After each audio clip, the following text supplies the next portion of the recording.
आप सभी का शिक्षा तरंग चैनल में हार्दिक स्वागत है। आज हम कक्षा 10 का अध्याय 2 का आगे का टॉपिक पढ़ेंगे। धातु कार्बोनेट एवं धातु हाइड्रोजन कार्बोनेट अम्ल के साथ अभिक्रिया किस प्रकार से करते हैं। धातु कार्बोनेट और धातु हाइड्रोजन कार्बोनेट इनकी अम्ल के साथ अभिक्रिया। हम अम्ल व क्षारक के रासायनिक गुणधर्म पढ़ रहे हैं, जिसमें हमने पहले पढ़ा था कि अम्ल धातुओं के साथ किस प्रकार क्रिया करता है, क्षारक धातुओं के साथ किस प्रकार क्रिया करते हैं। आज जो हम पढ़ रहे हैं वो है धातु कार्बोनेट और धातु हाइड्रोजन कार्बोनेट के साथ अम्ल की क्रिया कैसे होती है। तो इसके लिए हमें एक क्रियाकलाप दे रखा है। वो क्रियाकलाप है कि दो परखनली लेते हैं और उसमें हम परखनली ए, जिसमें हमने लिया सोडियम कार्बोनेट, जिसको हम वॉशिंग पाउडर भी कहते हैं, सोडियम कार्बोनेट धोने का सोडा। ये एक परखनली के अंदर ले लिया, सोडियम कार्बोनेट लिया। अब इसमें ऊपर से हमने स्किप की सहायता से HCl हाइड्रोक्लोरिक अम्ल डाला। क्योंकि हम क्रिया देख रहे हैं धातु कार्बोनेट, तो ये हो गया धातु सोडियम और इसके साथ कार्बोनेट, तो सोडियम कार्बोनेट। तो धातु कार्बोनेट इस परखनली में लेकर के ऊपर से हमने HCl हाइड्रोक्लोरिक अम्ल की बूंदें डाली। इसको हाइड्रोक्लोरिक अम्ल डालते जाते हैं तो एक गैस का निर्माण होता है। उस गैस को हमने एक यहाँ पर कैल्शियम हाइड्रोक्साइड, जिसको हम कहते हैं चूने का पानी या बुझा हुआ चूना, उस पानी के विलयन में हमने उस गैस को प्रवाहित किया। तब देखते हैं कि ये क्या हो जाता है कि ये चूने का जो पानी था वो दूधिया रंग का हो जाता है, दूधिया रंग का हो जाता है। ये क्रियाकलाप। दूसरा हमने किसके साथ, धातु हाइड्रोजन कार्बोनेट, मतलब सोडियम हाइड्रोजन कार्बोनेट या इसको सोडियम बाइकार्बोनेट भी कहते हैं, उसके साथ किया। तब भी ये पानी इसी प्रकार से दूधिया हो जाता है। तो इससे हम इसको एक समीकरण के रूप में इस अभिक्रिया को हम किस प्रकार से लिख सकते हैं वो लिखेंगे। जैसे ये हमने लिया, क्या लिया था प्रखनली के अंदर, हमारे पास प्रखनली के अंदर था Na2CO3, ठीक है। अब इसमें हमने क्या मिलाया, HCl हाइड्रोक्लोरिक अम्ल मिलाया। जब हमने सोडियम कार्बोनेट यानी धातु कार्बोनेट के साथ हाइड्रोक्लोरिक अम्ल मिलाया, ये ठोस अवस्था में होता है और ये हमारे पास जो लिया जाता है वो AQ मतलब पानी जलीय विलयन होता है। क्योंकि ये शांतनु होता है तो तनु में जल मिलाया होता है, इसीलिए जलीय विलयन होता है। जलीय विलयन को मिलाने पर इससे जो पदार्थ बनता है वो बना 2NaCl, और NaCl कहते हैं सोडियम क्लोराइड। ये बन रहा है लवण, और इसके साथ साथ प्लस सोडियम क्लोराइड बन गया। उसके साथ साथ क्या बन रहा है, H2O जल, प्लस इसके साथ कार्बन डाइऑक्साइड जो गैस निकल रही है, उसी गैस को हमने चूने के पानी में प्रवाहित किया, जिसके कारण उसका रंग दूधिया हो गया था। ये पूरा एक समीकरण है। इसको हम संतुलित करने के लिए यहाँ पर 2HCl कर लेते हैं और यहाँ भी हो जाएगा 2H2O। अब ये हो गया समीकरण संतुलित। तो हमने जो क्रियाकलाप किया उसमें हमने क्या किया था कि सोडियम कार्बोनेट, ये सोडियम कार्बोनेट धातु कार्बोनेट है, इसकी क्रिया अम्ल के साथ करवाई। ये है धातु कार्बोनेट। इसको हम हिंदी में लिखें तो ऐसे लिखेंगे धातु कार्बोनेट। इसकी क्रिया हमने किसके साथ करवाई, अम्ल के साथ करवाई। क्या बना, लवण बना, जल बना और इसके साथ साथ कार्बन डाइऑक्साइड गैस निकलती है। तो इस प्रकार से ये क्रियाकलाप एक। अब इसमें हमने एक इसके अंदर समीकरण हम ये लिख सकते हैं कि जो चूने का पानी था वो दूधिया किस प्रकार से हुआ, उस समीकरण को हम लिखते हैं। ये चूने का पानी का सूत्र होता है कैल्शियम हाइड्रोक्साइड CaOH का होल 2, जिसको हम चूने का पानी कहते हैं, चूने का पानी कहते हैं। अब इसमें क्या हमने प्रवाहित की थी, इसमें बनने वाली CO2 गैस। तो इससे किसका निर्माण हुआ, कैल्शियम कार्बोनेट CaCO3। ये हम पहले भी पढ़ चुके हैं कि जब हम सफ़ेदी करते हैं तो सफ़ेदी के अंदर यही काम में लेते हैं बुझा हुआ चूना, और जब ये वायुमंडल की कार्बन डाइऑक्साइड से क्रिया करता है तो कैल्शियम कार्बोनेट बनाता है, जिसके कारण ये इसमें चमक आ जाती है। तो यही इसमें भी इस दुधियापन का कारण है कैल्शियम कार्बोनेट का बनना। तो ये इसके कारण इस कैल्शियम कार्बोनेट का जो श्वेत अवक्षेप आ जाता है, उसके कारण, इस श्वेत अवक्षेप के कारण ही वह दुधिया रंग हो जाता है, प्लस साथ में H2O। तो ये पूरा एक समीकरण हो गया।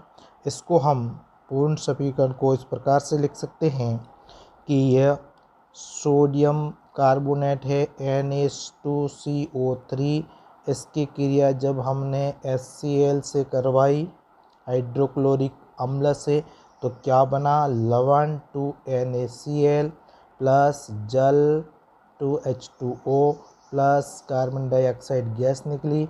ये कार्बन डाइऑक्साइड गैस को जब हमने किस में प्रवाहित किया, चूने के पानी में, मतलब कैल्शियम हाइड्रोक्साइड में, जब इसको प्रवाहित किया तो क्या बना, एक श्वेत अवक्षेप बना, किसका, CaCO3 कैल्शियम कार्बोनेट का श्वेत अवक्षेप बनता है, प्लस ये जल।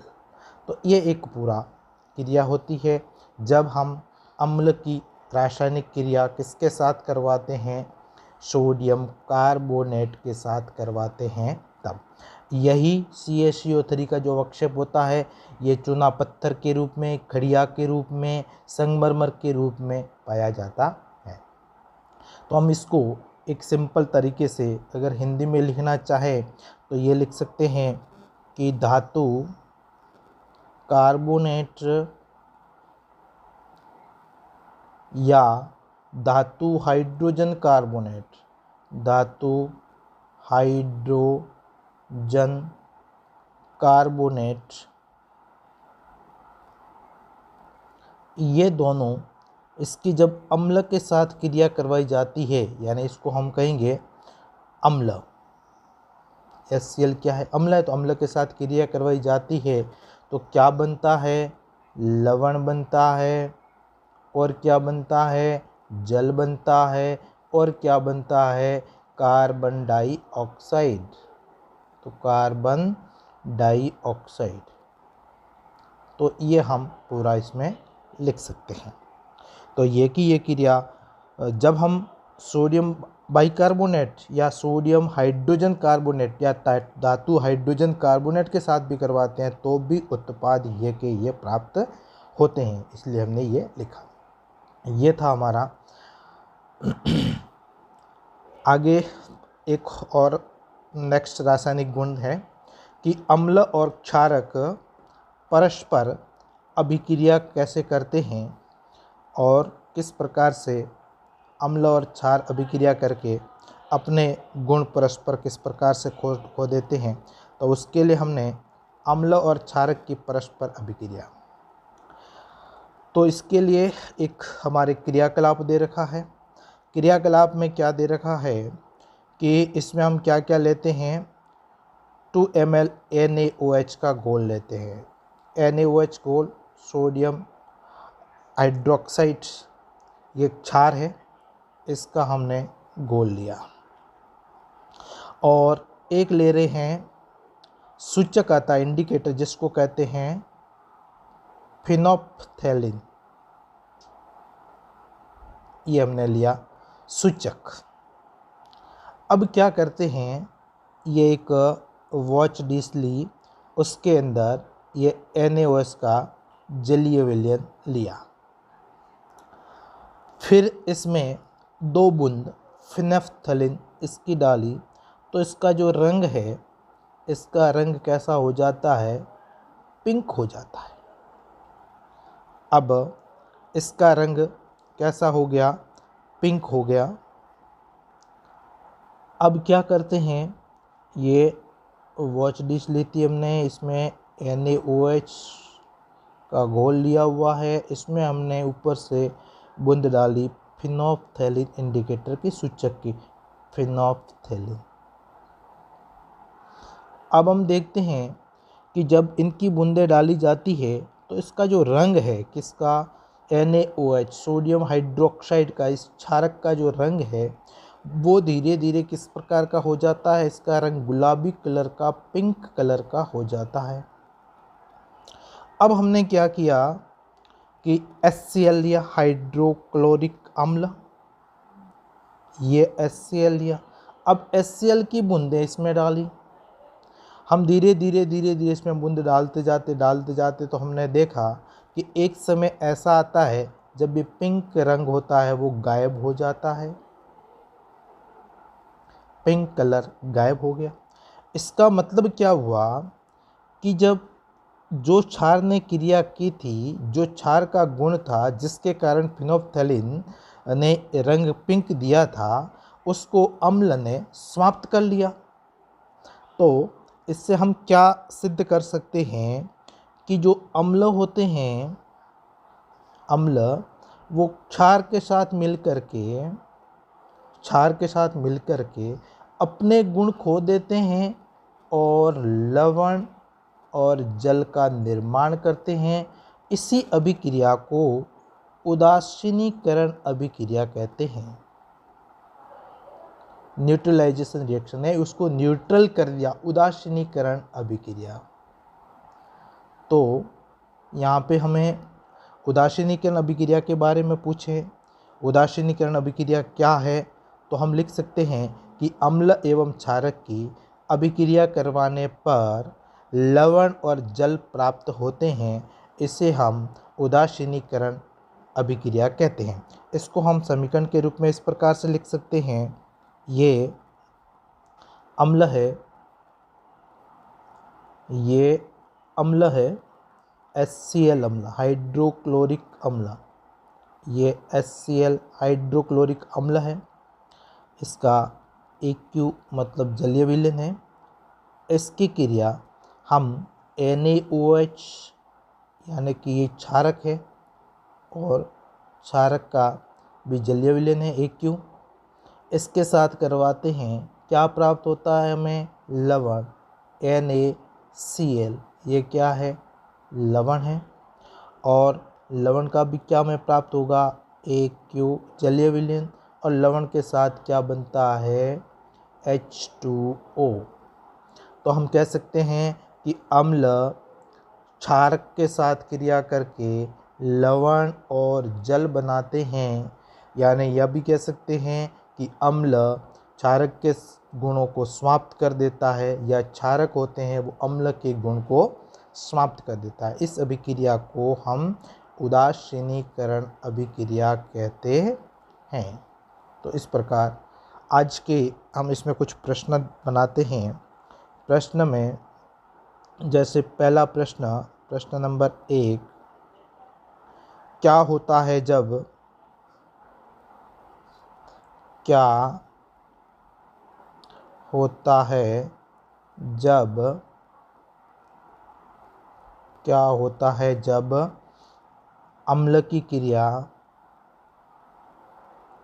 अम्ल की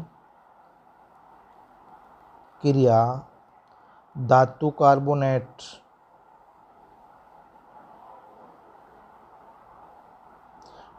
के साथ की जाती है। क्या होता है जब अम्ल की क्रिया धातु कार्बोनेट के साथ की जाती है, ये प्रश्न नंबर पहला। क्या होता है जब अम्ल की क्रिया धातु कार्बोनेट के साथ की जाती है। प्रश्न नंबर 2,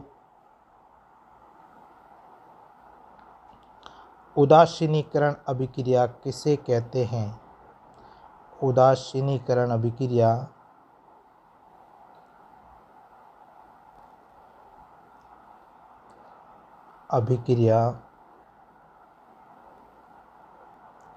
किसे कहते हैं?